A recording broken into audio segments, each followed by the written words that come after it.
involution and evolution.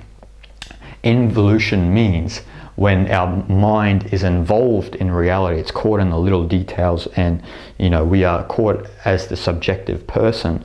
And evolution is the ability to step back from that and reside in the higher place and perceive all of the mind's contents and so forth and so on, which is similar to Viveka and Vairagya, if you remember I mentioned that. So this is very similar. Involution and evolution is similar to the Hindu idea of the breath of Brahma.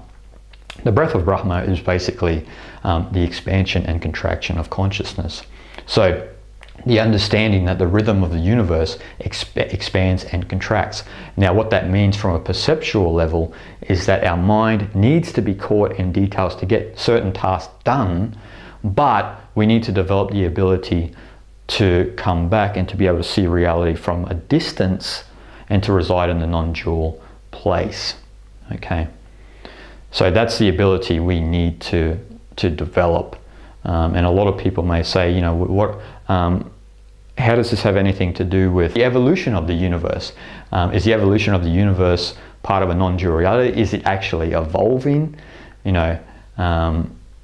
What does that mean? So this is the knowledge that the non-dual reality of the universe is identical with the idea of an evolutionary process of the cosmos, which is also evident in your own life, as we all know. So that means that the Godhead, Brahman, is not a noun, but rather a verb, as it is a process with no beginning or end.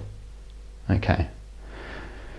So in saying that, the process has no beginning or end. So when we look at the rhythm of the breath of Brahma, can we always be up here in the expanded state without this? And no, that's not the way. That's not the way it is. It's process. It's all process. The idea in Vedanta in India is that, like I said, Brahman is not a noun, it's a verb. There's process with no beginning or end, and that's it.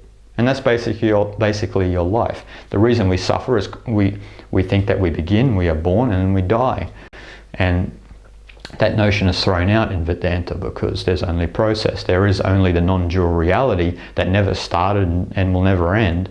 And the only way to sink in with it is to be present and to be completely present in this moment right now. So that's the perspective. Okay, so you really need to be careful about fooling yourself into thinking that you are not going to be a person anymore if you follow Advaita Vedanta.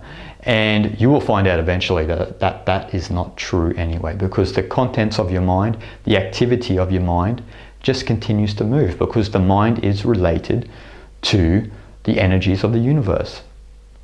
This is what is known as Prakriti in yogic philosophy. It's related to that. So all of the energy in the universe, your mind is just a part of that. That's it. But the point is, especially in yogic philosophy, is to identify with Purusha, which is the pure awareness. So identify with this, be conscious of this, and engage in Prakriti when it is needed. But do not forget that you are Purusha, that you are the Atman, which is identical with Brahman. Okay.